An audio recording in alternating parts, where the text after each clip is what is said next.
नमस्कार प्यारे विद्यार्थियों।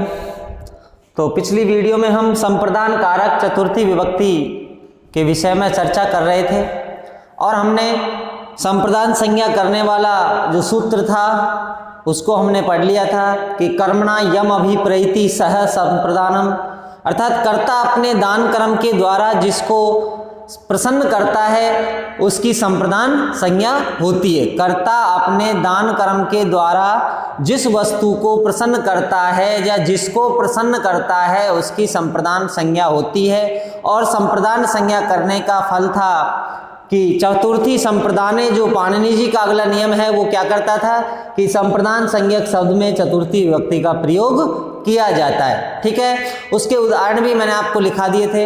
अब देखिए दूसरा नियम है, अगला नियम है संप्रदान कारक का तीसरा नियम।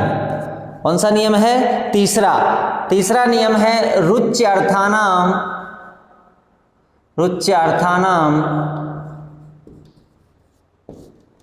प्रियमाणः।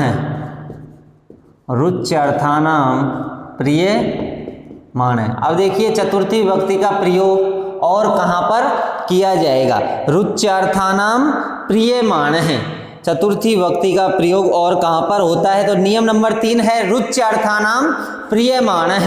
रुच्यर्थानाम प्रियमाणः। अब देखिए इसका अर्थ है रुचि अर्थानाम, अर्थात रुचि अर्थ वाली धातुओं के साथ प्रियमाणः। प्रियमाणे का अर्थ होता है जिसको अच्छा लगता है। प्रियमाणे का अर्थ क्या होता है? जिसको अच्छा लगता है।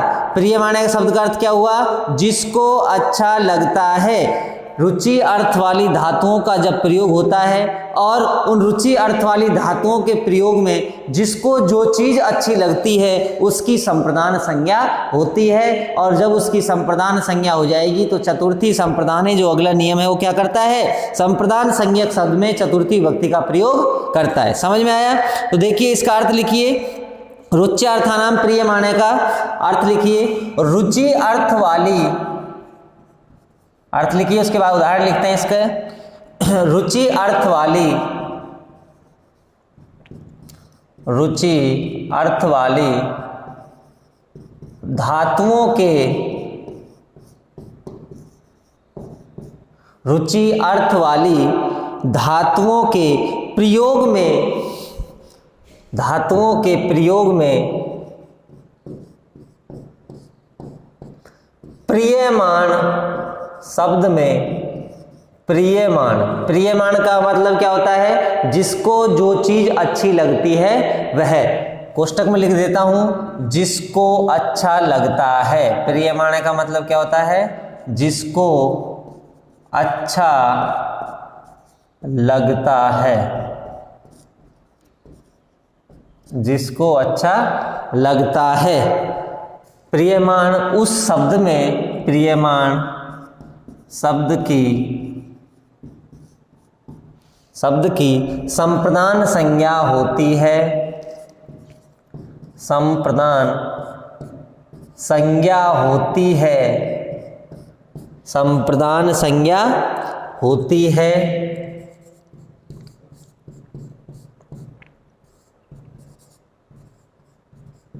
तथा उसमें चतुर्थी विभक्ति का प्रयोग, चतुर्थी विभक्ति का प्रयोग, विभक्ति का प्रयोग, चतुर्थी विभक्ति का प्रयोग किया जाता है, किया जाता है। ठीक है, तो ये इसका अर्थ हुआ रुच्यर्थानाम प्रियमाणे का कि रुचि अर्थ वाली धातुओं के प्रयोग में, रुचि अर्थ वाली धातुओं के प्रयोग में प्रियमान शब्द की संप्रदान संज्ञा होती है। संप्रदान संज्ञा किसकी होगी? प्रियमान शब्द की। और प्रियमान का अर्थ क्या होता है? जिसको अच्छा लगता है। प्रियमान शब्द का अर्थ क्या होता है? जिसको अच्छा लगता है उस शब्द की संप्रदान संज्ञा हो जाती है। और संप्रदान संज्ञा जब हो जाएगी तो चतुर्थी संप्रदाने जो नियम है उस नियम से संप्रदान संज्ञक शब्द में चतुर्थी विभक्ति का प्रयोग होता है या किया जाता है, जो मैंने आपको कल बताया था, लिखाया था चतुर्थी संप्रदान सूत्र को। तो ये रुचि अर्थ वाली धातु हो, ऐसी धातु जिसका अर्थ क्या हो? रुचि। रुचि का मतलब होता है अच्छा लगना। रुचि का मतलब क्या होता है? अच्छा लगना। और अच्छे लगने वाली धातुओं का जब प्रयोग होता है तो जिसको अच्छा लगता है, जिसको क्या लगता है? अच्छा लगता है। अब देखिए इसको उदाहरण से समझेंगे हम। जैसे उदाहरण देखिए, जैसे उदाहरण नंबर 1, बालक को लड्डू अच्छे लगते हैं।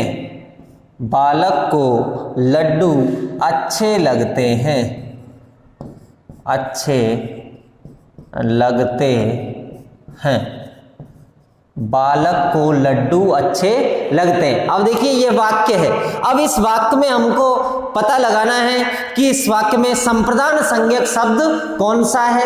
संप्रदान संज्ञक शब्द कौन सा है? और बालक को लड्डू अच्छे लगते हैं, ये जो वाक्य है इसमें अच्छा लगना अर्थात रुचि अर्थ वाली धातु का प्रयोग हुआ है। और रुचि अर्थ वाली धातु जो अच्छा लगना है उसके लिए रुच धातु का प्रयोग किया जाता है, जो कि कैसी धातु है? आत्मनेपदी धातु है। कैसी धातु है? आत्मनेपदी धातु है।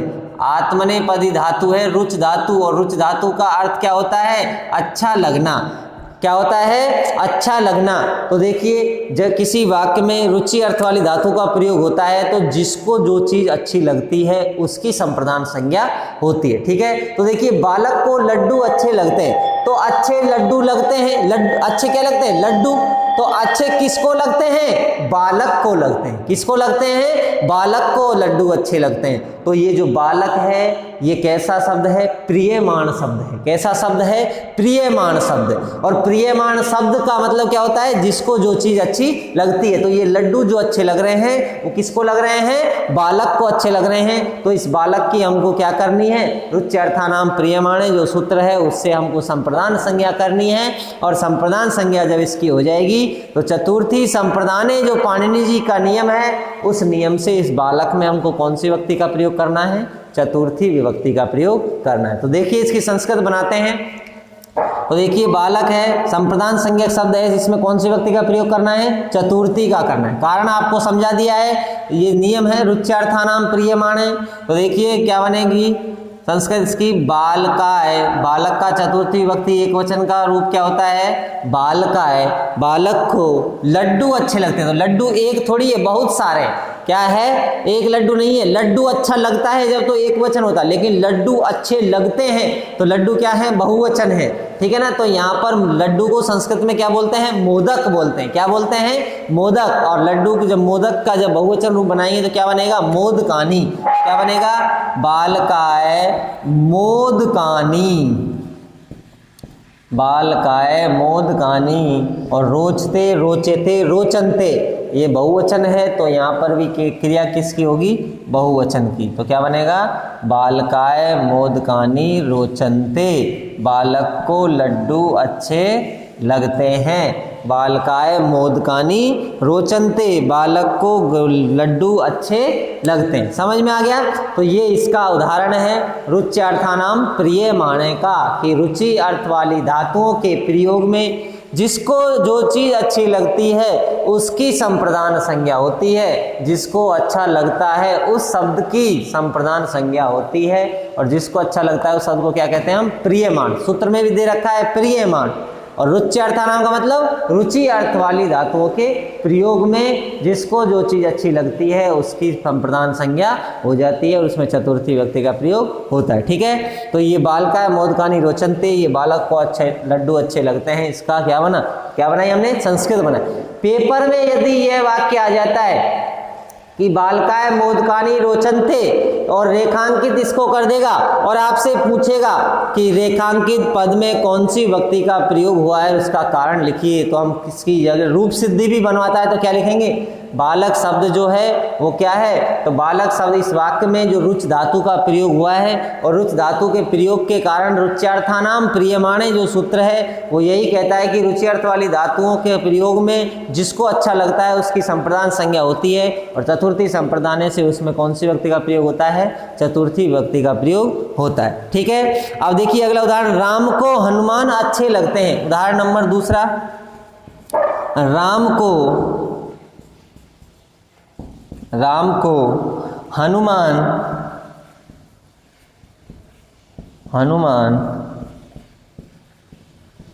अच्छा लगता है,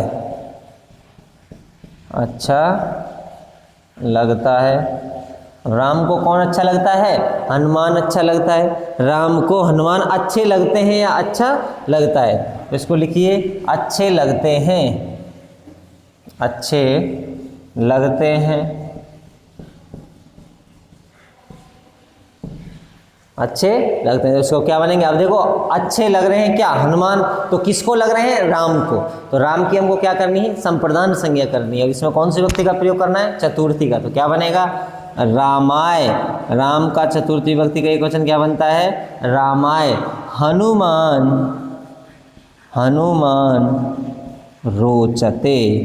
रोचते क्यों आया, क्योंकि एक वचन है और आत्मनेपदी जो रुच धातु है उसका एक वचन, प्रथम पुरुष एक वचन का रूप बनता है रोचते। द्विवचन में रोचेते और बहुवचन में रोचनते। ठीक है, तो राम को हनुमान अच्छे लगते हैं तो रामाय हनुमान रोचते, तो इसको रेखांकित कर दीजिए क्योंकि चतुर्थी विभक्ति का प्रयोग किस में हुआ है, राम में हुआ है। किसमें हुआ है, राम में हुआ है। ठीक है, अगला देखिए, हरे रोचते भक्ति। अब देखिए हरि को भक्ति अच्छी लगती है,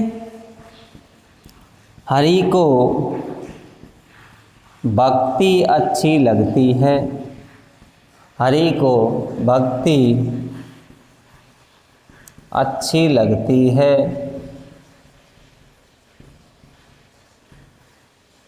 हरि को भक्ति अच्छी लगती है। अब देखिए अच्छी लगती है तो रुच धातु का प्रयोग हुआ है, क्या लगती है, भक्ति लगती है, और किसको लगती है, हरि को लगती है। तो हरि की कौन सी संज्ञा करेंगे, संप्रदान संज्ञा करेंगे तो इसमें कौन सी विभक्ति का प्रयोग होगा, चतुर्थी विभक्ति का। तो बनाएंगे तो हरि का चतुर्थी विभक्ति एक वचन का रूप, हरये भक्ति ही रोचते, हरये भक्ति ही रोचते, हरि को भक्ति अच्छी लगती है। तो यहाँ पर चतुर्थी विभक्ति का प्रयोग किस में हुआ है, हरये में हुआ है। किस में हुआ है, हरये में हुआ है। ठीक है, अगला देखिए, बालक को खांड अच्छी लगती है। चौथा उदाहरण, बालक को खांड अच्छी लगती है, अच्छी लगती है, बालक को खांड अच्छी लगती है। ये वाक्य अब देखो, अच्छी लगती है, क्या लगती है, खांड। किसको लगती है, बालक को। तो बालक की कौन संज्ञा कर देंगे हम, संप्रदान संज्ञा, और संप्रदान संज्ञा करेंगे तो कौन सी विभक्ति का प्रयोग होगा, चतुर्थी का। तो क्या बनाएंगे, देखिए बालकाय, बालक का चतुर्थी विभक्ति के क्वेश्चन, बालकाय। खांड अच्छी लगती है तो खांड को संस्कृत में क्या बोलते हैं, खंड शर्करा, खंड शर्करा रोचते, बालक को खांड अच्छी लगती है तो खंड शर्करा रोचते, बालकाय खंड शर्करा रोचते। ठीक है, अब देखिए पांचवा उदाहरण एक और देख लीजिए, ऊंट को कांटे अच्छे लगते हैं, ऊंट को कांटे अच्छे लगते हैं, अच्छे लगते हैं। अब देखिए अच्छे लगते हैं, क्या लगते हैं, कांटे लगते हैं। किसको लगते हैं, ऊंट को लगते हैं। तो कांटे किसको अच्छे लगते हैं, ऊंट को लगते हैं। तो रुच्यर्थानाम प्रियमाणे शब्द जो सूत्र है उसके अनुसार रुचि अर्थ वाली धातु का प्रयोग हुआ है, रुच का। और रुच धातु का जब प्रयोग होता है तो प्रियमाण, तो कांटे किसके प्रियमाण हैं, ऊंट के। भाई ऊंट को कांटे अच्छे लगते हैं तभी तो ऊंट उनको खाता है। ठीक है, तो अब इस ऊंट की कौन सी संज्ञा करेंगे हम, संप्रदान। तो संस्कृत में ऊंट को क्या बोलते हैं, क्रमेल का। क्या बोलते हैं, क्रमेल का, तो क्या बनेगा? क्रमेल का है। चतुर्थी विभक्ति का प्रयोग करेंगे तो क्या बनेगा? क्रमेल का है। कंटकः, कांटे का बहुवचन कंटकः, और बहुवचन का प्रयोग हुआ है तो धातु भी बहुवचन किया है, क्या बनेगा? रोचन्ते। तो क्रमेल का है, कंटकः रोचन्ते। ऊँट को क्या अच्छे लगते हैं? कांटे लगते हैं, ऊँट को कांटे अच्छे लगते हैं। ठीक है, तो देखिए मुझे पढ़ना अच्छा लगता है। अगला उदाहरण छठा, मुझे पढ़ना अच्छा लगता है। मुझे पढ़ना अच्छा लगता है, अच्छा लगता है। अब देखिए अच्छा लगता है, क्या पढ़ना किसको लगता है? मुझे। तो मुझे लगता है तो अहम शब्द है, अहम का मतलब मैं, अहम शब्द के रूप चलाते हैं तो इस मुझे में कौन सी विभक्ति का प्रयोग करना है हमको? चतुर्थी विभक्ति का प्रयोग करना है। चतुर्थी विभक्ति में अहम का चतुर्थी विभक्ति एकवचन का रूप क्या बनेगा? मह्यम। क्या बनेगा? मह्यम या में, मह्यम या में। पठनम रोचते, पठनम रोचते। मुझे पढ़ना क्या लगता है? अच्छा लगता है। तो मह्यम चतुर्थी विभक्ति का एक वचन है और में भी क्या है? चतुर्थी विभक्ति का एक वचन है। ठीक है, तो ये चतुर्थी विभक्ति संप्रदान कारक का नियम नंबर 3 है, रुच्यर्थानाम प्रियमाण है। अर्थात रुचि अर्थ वाली धातुओं के प्रयोग में प्रियमाण शब्द की संप्रदान संज्ञा होती है, और प्रियमाण का अर्थ होता है जिसको जो चीज अच्छी लगती है। तो प्रियमाण शब्द की जब संप्रदान संज्ञा होगी तो चतुर्थी संप्रदाने से उसमें चतुर्थी विभक्ति का प्रयोग किया जाएगा, जिसके उदाहरण मैंने आपको बोर्ड पे लिखा दिए। ठीक है, तो बालक को लड्डू अच्छे लगते हैं तो बालकाय मोदकानि रोचन्ते। राम को हनुमान अच्छे लगते हैं तो रामाय हनुमान रोचते। हरि को भक्ति अच्छी लगती है तो हरे भक्ति रोचते, या हरे रोचते भक्ति, ऐसे भी कर सकते हैं। बालक को खांड अच्छी लगती है तो बालकाय खंड शर्करा रोचते। ऊँट को कांटे अच्छे लगते हैं तो क्रमेल काय कंटकः रोचन्ते। मुझे पढ़ना अच्छा लगता है तो मह्यम पठनम रोचते। ठीक है, तो ये नियम नंबर 3 हुआ। अब देखिए अगला नियम है नियम नंबर 4। अगला नियम है क्रुद्ध द्रूह इष्यार्थानाम यम प्रतीकोपः। तो लिखिए नियम नंबर 4, संप्रदान कारक चतुर्थी विभक्ति का अगला नियम, क्रुद्ध द्रूह इष्यार्थानाम यम प्रतीकोपः।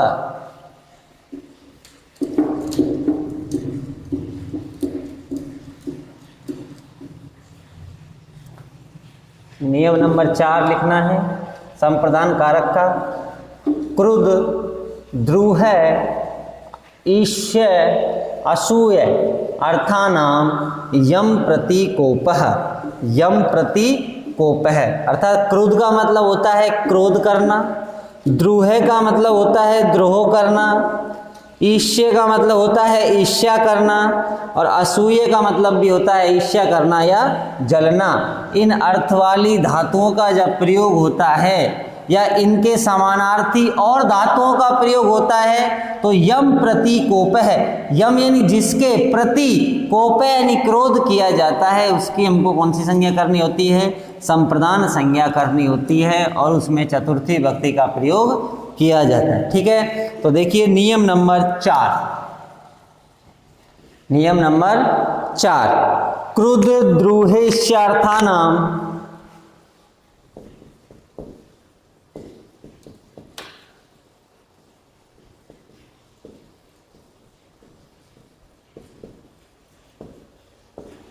क्रुद्ध द्रूहेष्यार्थानाम, क्रुद्ध द्रूहेष्यार्थानाम, द्रूहेष्यार्थानाम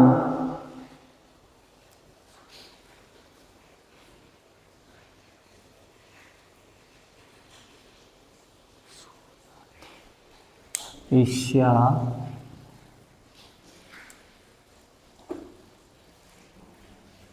क्रुद्ध द्रूहिष्या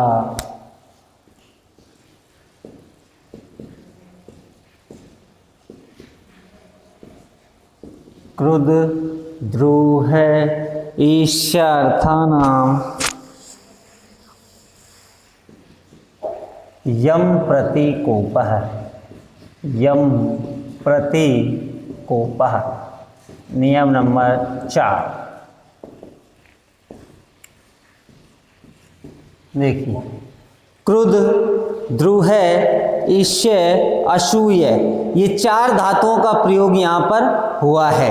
ठीक है ना, कितनी धातुओं का हुआ है? 4 धातुओं का प्रयोग। तो देखिए कौन कौन सी धातुओं का प्रयोग हुआ है इसमें। एक तो है क्रुद्ध, कौन सी धातु है? क्रुद्ध। और क्रुद्ध धातु का अर्थ होता है क्रोध करना। क्या होता है? क्रोध करना। दूसरी धातु है द्रुह, कौन सी धातु है? द्रुह। और द्रुह धातु का अर्थ होता है द्रोह करना। तीसरी धातु है ईश्य, कौन सी धातु है? ईश्य। और ईश्य का मतलब होता है ईर्ष्या करना। क्या करना? ईर्ष्या करना। ठीक है, तीसरी धातु कौन सी है? ईश्य। और ईश्य का अर्थ क्या होता है? ईर्ष्या करना। क्या करना? ईर्ष्या करना। ठीक है, चौथी धातु है असूय, कौन सी धातु है? असूय। और असूय धातु का अर्थ होता है जलना या ईर्ष्या करना। और ईर्ष्या करेंगे तो जलेंगे। ठीक है ना, तो असूय का अर्थ क्या होता है? जलना। क्या होता है? जलना। द्रुह का मतलब क्या होता है? द्रोह करना। और क्रुद्ध का मतलब क्या होता है? क्रोध करना। ठीक है, तो ये 4 धातुएं इस सूत्र में प्रयुक्त हुई है। तो सूत्र है, यह नियम है, क्रुद्ध, द्रुह, असूय, ईश्य अर्थानाम यम प्रतीकोपः, यम प्रतीकोपः। तो देखिए, क्रुद्ध धातु क्रोध करना, द्रुह धातु द्रोह करना, ईश्य धातु ईर्ष्या करना, और असूय यानी जलना। असूय का मतलब क्या होता है?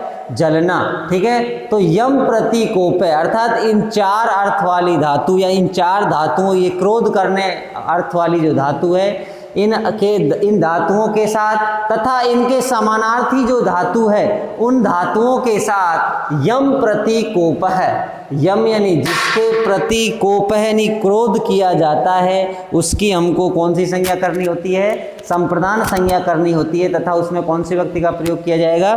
चतुर्थी व्यक्ति का प्रयोग किया जाएगा। समझ में आया? तो देखिए इसका अर्थ लिखिए, क्रुद्ध, अर्थ लिखिए इसका, क्रोध, क्रोध करना,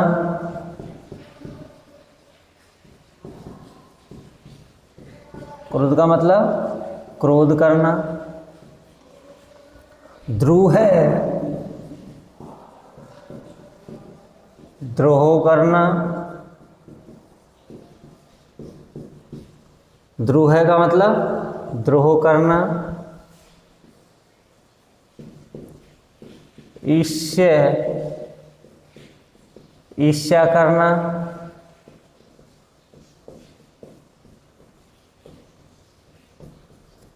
असूय, असूय जलना। असूय का मतलब जलना। अर्थ वाली, अर्थ वाली तथा इनके समानार्थी अर्थ वाली धातुओं के साथ तथा इनके समानार्थी अर्थ वाली धातुओं के साथ, धातुओं के साथ यम प्रतीकोप है, यम प्रतीकोप है इन धातुओं के योग में। ठीक है ना, तो जिसके प्रति धातुओं के साथ, जिसके प्रति क्रोध प्रकट किया जाता है, क्रोध प्रकट किया जाता है, प्रकट किया जाता है, उसकी संप्रदान संज्ञा होती है, उसकी संप्रदान संज्ञा होती है, संप्रदान संज्ञा होती है, तथा उसमें चतुर्थी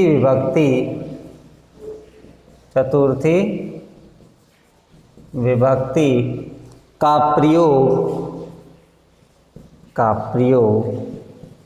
किया जाता है, का प्रयोग किया जाता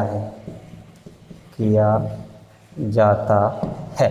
ठीक है, तो क्रुद्ध द्रुहे ईश्यार्थानाम, क्रुद्ध द्रुहे ईश्य असूय अर्थानाम यम प्रतीकोप है।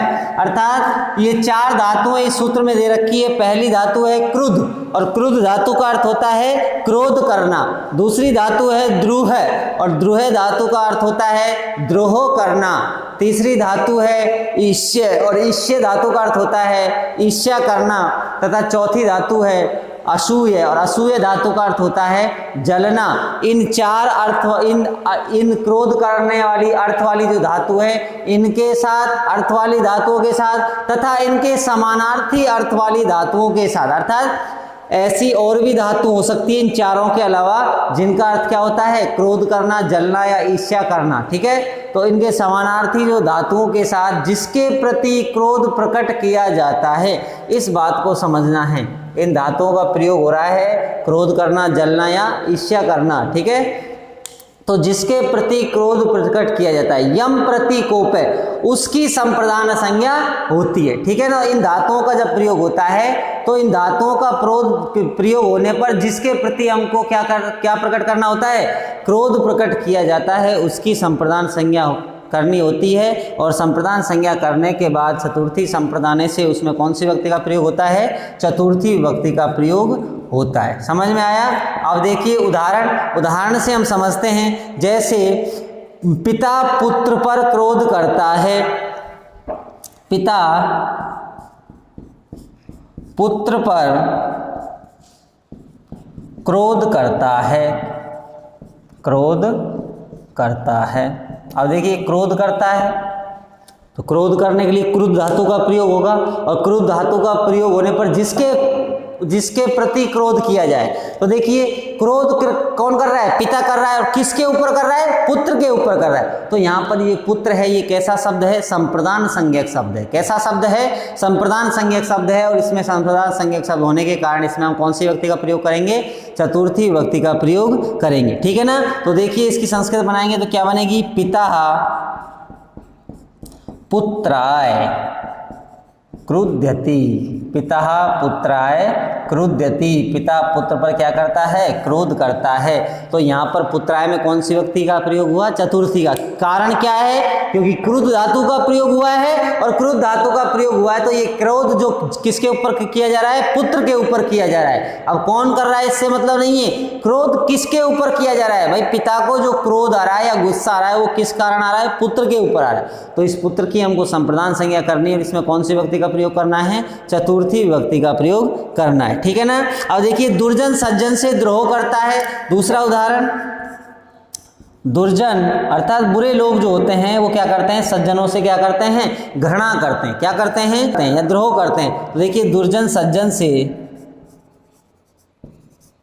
सज्जन से घृणा करता है या द्रोह करता है, लड़ाई झगड़ा करता है। दुष्ट लोग या बुरे लोग जो होते हैं वो सज्जन आदमियों के साथ क्या करते हैं, द्रोह करते हैं, लड़ाई करते हैं, द्रोह करता है।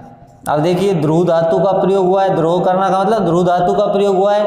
और देखिए द्रोह किसके प्रति किया जा रहा है, सज्जन के ऊपर किया जा रहा है। तो इस सज्जन यम प्रतीकोपे, जिसके प्रति क्रोध किया जाए या जिसके प्रति द्रोह किया जाए या जिसके प्रति ईर्ष्या की जाए या जिससे जला जाए, उसकी संप्रदान संज्ञा होती है। तो यहाँ पर द्रोह किससे किया जा रहा है, सज्जन से। तो सज्जन की संप्रदान संज्ञा होगी और इसमें कौन सी विभक्ति का प्रयोग होगा, चतुर्थी विभक्ति का। तो क्या बनेगा, देखिए संस्कृत देखते हैं इसकी।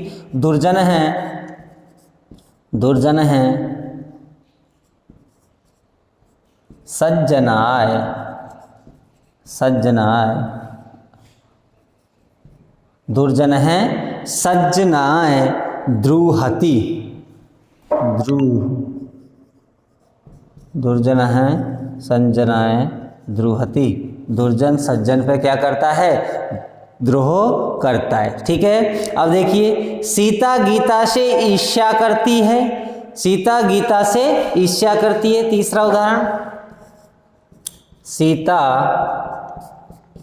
गीता से ईर्ष्या करती है, ईर्ष्या करती है, करती है। अब देखिए ईर्ष्या, ईश धातु, ईष्य धातु का प्रयोग हुआ है और ईष्य धातु का प्रयोग ईष्य धातु का अर्थ क्या होता है, ईर्ष्या करना। और ईर्ष्या कौन कर रही है, सीता। किससे कर रही है, गीता से। किससे कर रही है, गीता से। तो गीता की हमको क्या करनी है, संप्रदान संज्ञा करनी है। ठीक है ना। तो यहाँ पर जब हम संप्रदान संज्ञा करेंगे तो क्या बनेगा, सीता। और गीता किस, गीता से ईर्ष्या की जा रही है तो गीता में कौन सी व्यक्ति का प्रयोग होगा, चतुर्थी का। तो गीता का चतुर्थी व्यक्ति का एक वचन क्या बनता है, गीता यही ईष्यति। सीता गीता यही ईष्यति, सीता गीता से क्या करती है, ईर्ष्या करती है। ठीक है, तो ये क्रोध करना, द्रोह करना, ईर्ष्या करना। अब देखिए लता राम से जलती है, लता रमा से जलती है, लता रमा से जलती है।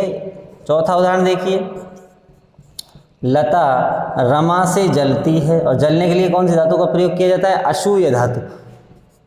रमा से जलती है तो देखिए क्या बनेगा, लता। अब जल किससे रही है, रमा से। तो रमा में कौन सी व्यक्ति करनी है हमको, चतुर्थी। तो क्या बनेगा, रमायई असूयति, असूयति। लता रमा से क्या करती है, जलती है। तो रमा में कौन सी व्यक्ति का प्रयोग किया है, चतुर्थी विभक्ति का प्रयोग किया है। ठीक है, तो ये हमारा नियम नंबर चौथा हुआ। क्रुद्ध द्रुह ईर्ष्यार्थानाम यम प्रतीकोप है, अर्थात क्रुद्ध यानी क्रोध करना, द्रुह यानी द्रोह करना, ईर्ष्य यानी ईर्ष्या करना और असूय यानी जलना तथा इनके समानार्थी धातुओं का जब प्रयोग होता है और जिसके प्रति क्रोध प्रकट आदि प्रकट किया जाता है, जिसके प्रति क्रोध आदि प्रकट किया जाए, जिसके प्रति क्रोध आदि, यहाँ पर आपको लिखना है क्रोध आदि प्रकट किया जाए, क्रोध प्रकट किया जाए या द्रोह प्रकट किया जाए या ईर्ष्या प्रकट की जाए या जला जाए, उसकी संप्रदान संज्ञा होती है और उसमें कौन सी व्यक्ति का प्रयोग होगा, चतुर्थी व्यक्ति का प्रयोग होगा। ठीक है, तो जैसे ये वाक्य है पेपर में आ जाता है, पिता पुत्राय क्रुध्यति, रेखांकित कर देगा, पूछेगा कि रेखांकित वाक्य में विभक्ति कौन सी है, तो चतुर्थी। कारण क्या है, क्रुद्ध द्रोह ईर्ष्यार्थानाम यम प्रतीकोप है, नियम से जिसके प्रति क्रोध किया जाता है उसमें उसकी संप्रदान संज्ञा होती है। तो क्रुद्ध धातु का प्रयोग हुआ है, पिता पुत्र पर क्रोध किया जा रहा है तो इसकी संप्रदान संज्ञा हो गई। और संप्रदान होने के बाद चतुर्थी संप्रदानी जो पाणिनि जी का सूत्र है, उस सूत्र से इसमें कौन सी व्यक्ति का प्रयोग हो गया, चतुर्थी व्यक्ति का प्रयोग हो गया। ठीक है।